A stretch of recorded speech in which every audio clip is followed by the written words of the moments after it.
Assalamualaikum warahmatullahi wabarakatuh. Bismillahirrahmanirrahim.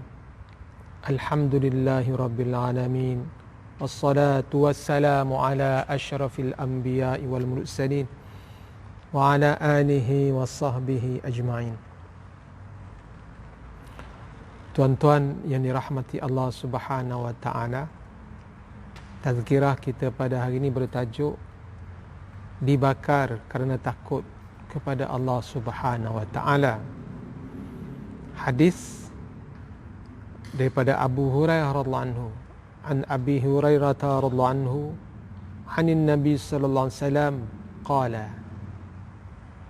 qala sallallahu alaihi wasallam, asrafa rajulun ala nafsihi falamma حضره الموت أوصى بنيه فقال إذا أنا مت فأحرقوني ثم اسحقوني ثم أذروني في البحر فوالله لئن قدر علي ربي ليعذبني عذابا ما عذبه أحدا ففعلوا ذلك به فقال للأرض أدي ما أخذت فإذا هو قائم فقال له ما حملك على ما صنعت قال خشيتك يا رب أو مخافتك فغفر له بذلك رواه مسلم كذا في البخاري والنسائي كذا البخاري والنسائي وابن ماجه. Sadaqa Rasulullah SAW atau kama qala.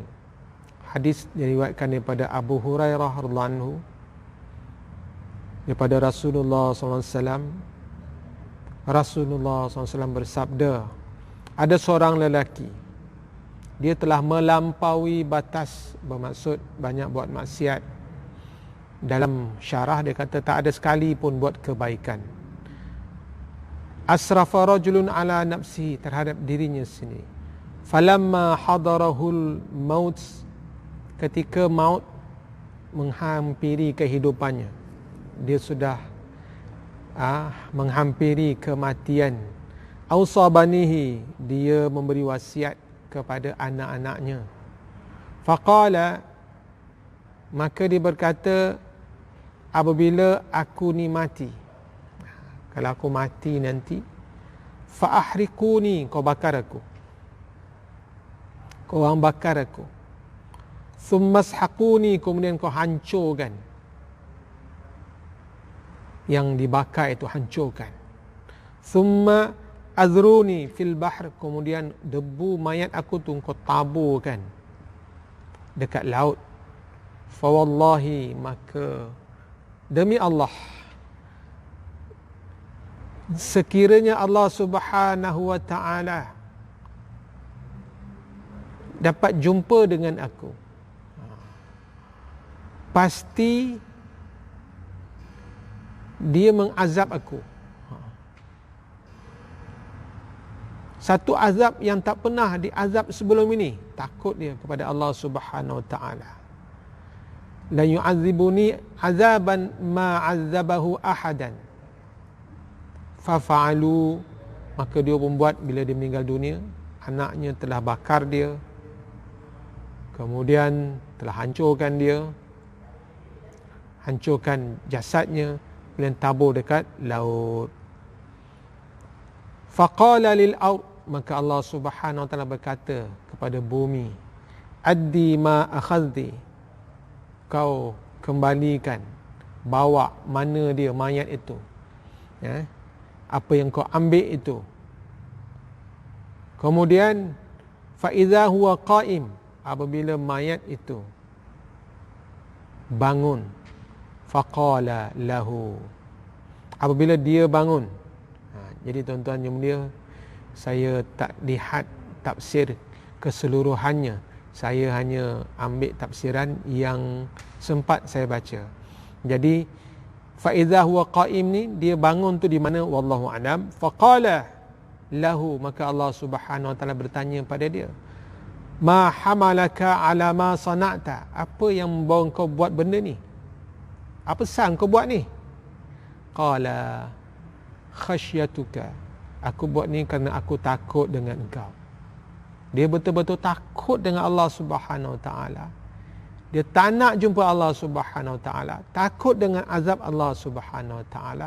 Maka dia buat macam itu. Khasyatuka ya Rabb. Au makhafatuka. Atau aku takut.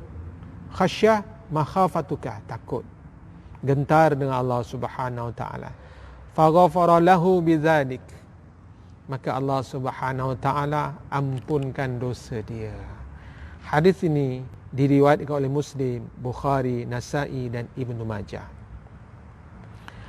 Tuan-tuan yang mulia, pertama dipersoalkan, apakah orang ni orang Islam? Memang dia Islam. Kalau tidak, mana mungkin dia diampunkan oleh Allah Subhanahu Wa Taala. Persoalan yang kedua, apakah dia tidak kafir kerana dia kata apa? La in qadara alayya rabbi. Kalaulah Allah Subhanahu Wa Taala dapat jumpa dengan aku. Qadara itu dapat menjumpai dia. Dia banyak tafsiran di situ. Maka di situ dia ada keraguan, meragui kudrat Allah Subhanahu Wa Taala. Maka tuan-tuan yang mulia, Ibnu Hajar Al-Asqalani dia menafsirkan dalam kitabnya bahawa, kitabnya Fathul Bari, bahawa orang yang bercakap ni dia yakin apa dibuat tu betul, padahal apa yang dibuat tu salah, yang boleh akhirnya tuan-tuan yang mulia menjatuhkan dirinya pada kafir. Dalam kitab Sabilul Muhtadin, satu orang Bilal ataupun imam, dia kata Allahu Akbar. Saya buat contoh saja. Bila dipanjangkan di situ, bermaksud adakah Allah Subhanahu Wa Taala Maha Besar? Maka kalau dia tahu maknanya, maka jatuh kafir dia. Sebab dia mempersoalkan kebesaran Allah. Tetapi kalau dia tak tahu, dia jahil, maka hukum haram saja. Jadi orang ni tuan-tuan yang mulia, dia tidak tahu apa yang dia katakan itu salah. Hanya didorong oleh kerana takut dengan Allah Subhanahu Wa Taala. Dia ada iman. Dalam kitab menyatakan dia ada iman. Tetapi tidak ada langsung amalan dan tidak ada kesolehan, dan semua perkara ini dilarang oleh Allah Subhanahu Wa Taala dilakukannya.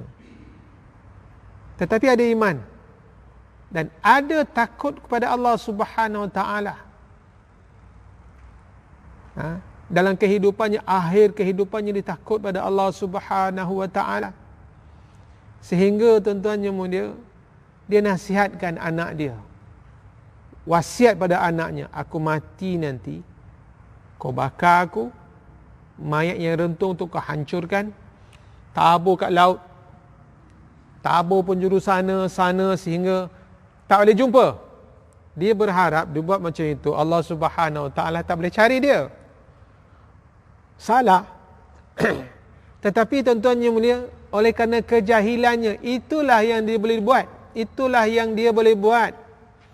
Dia tak nak jumpa Allah Subhanahu Wa Taala. Dia beritahu, kalau Allah jumpa dengan aku, habis aku, Allah azab aku dengan satu azab yang tidak pernah dilakukan sebelum itu. Dia takut pada Allah Subhanahu Wa Taala. Maka tuan-tuan yang mulia, Allah Subhanahu Wa Taala bila tanya dia, Allah Subhanahu Wa Taala berkuasa untuk mengumpulkan semula daging-daging, tulang temulang, semua menjadi seperti biasa. Tuan-tuan yang mulia tanya, ma hamalaka ala ma sana'ta. Apa yang buat engkau ni buat macam ni? Apa yang mendorong? Maka dia kata, khasyatuka. Qala khasyatuka, aku takut dengan engkau. Au makhafatuka, atau aku gentar dengan engkau. Menyebabkan tuan-tuan yang mulia, faghfara lahu bidzalik, Allah Subhanahu wa taala ampunkan dosanya. Tuan-tuan yang mulia, hadis ini terdapat dalam Sahih Muslim, Sahih Bukhari, Nasa'i, Ibnu Majah. Tuan-tuan yang mulia, nak cerita pertama, kita jangan lihat seseorang itu dengan penglihatan mata kita. Kita tak tahu, kadang-kadang satu orang yang kita lihat begini-begini, rupanya Allah sayang dengan dia, dengan satu sifat dia. Sifat apa? Takut dengan Allah Subhanahu wa taala. Kita tak tahu. Sebab itu jangan buat judgement, jangan buat pengadilan terhadap manusia. Jangan kata dia ni ahli neraka, belum tahu lagi. Juga jangan beritahu ini ahli syurga. Itu pun belum tahu lagi. Kata moga-moga, semoga dia ahli syurga. Jangan buat judgement pada seseorang. Yang kedua, betapa luasnya rahmat Allah Subhanahu wa taala. Dengan takut pada Allah Subhanahu wa taala, Allah Subhanahu wa taala ampunkan dosanya. Luasnya rahmat Allah Subhanahu wa taala. Yang ketiga, takut pada Allah Subhanahu wa taala juga merupakan pengampunan terhadap dosa seorang hamba. Oleh sebab itu tuan-tuan yang mulia, semalam saya cerita tentang harapkan rahmat Allah Subhanahu wa taala. Hari ini saya cerita tentang takut kepada Allah Subhanahu wa taala. Kedua-duanya sifat yang dipuji oleh Allah Subhanahu wa taala. Satu orang yang beramal soleh mesti harapkan rahmat Allah Subhanahu wa taala melebihi apa yang dibuat. Jangan bergantung pada amalnya. Dia mesti bergantung kepada rahmat Allah Subhanahu wa taala.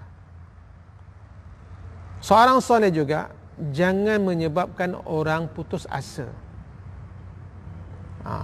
Kenapa? Rahmat Allah Subhanahu wa taala sangat luas. Satu orang, tuan-tuan yang mulia, seorang yang jahat, di akhir kehidupannya dia takut pada Allah Subhanahu wa taala. Semoga dengan takutnya itu menyebabkan Allah Subhanahu wa taala ampunkan dosanya. Sebab yang dikira, tuan-tuan yang mulia, akhir kalam dia. Satu orang, tuan-tuan yang mulia, yang dia itu 99 tahun buat jahat, tapi 1 jam sebelum meninggal dunia taubat dia, takut dia dengan Allah, minta ampun dengan Allah Subhanahu wa taala. Kemudian dia meninggal dunia. Betapa kasih Allah Subhanahu wa taala padanya. Satu orang, tuan-tuan yang mulia, 99 tahun dia hidup dengan amal soleh, tapi 1 jam sebelum meninggal dunia, ataupun 5 minit sebelum meninggal dunia, sebelum sakratul maut, tuan-tuan yang mulia, dia telah kufur pada Allah. Dia merupakan ahli neraka. Jadi dua sifat ini mesti berkumpul dalam hati kita. Bainal al-imanu bainal khaufi war raja'i. Iman itu antara harap dan takut. Wallahu alam. Semoga saya dapat amalkan dan tuan-tuan amalkan dan sampaikan insya-Allah. Subhanallah bihamdih, subhanakallahumma bihamdika, asyhadu an la ilaha illa anta, astaghfiruka wa atubu ilaik.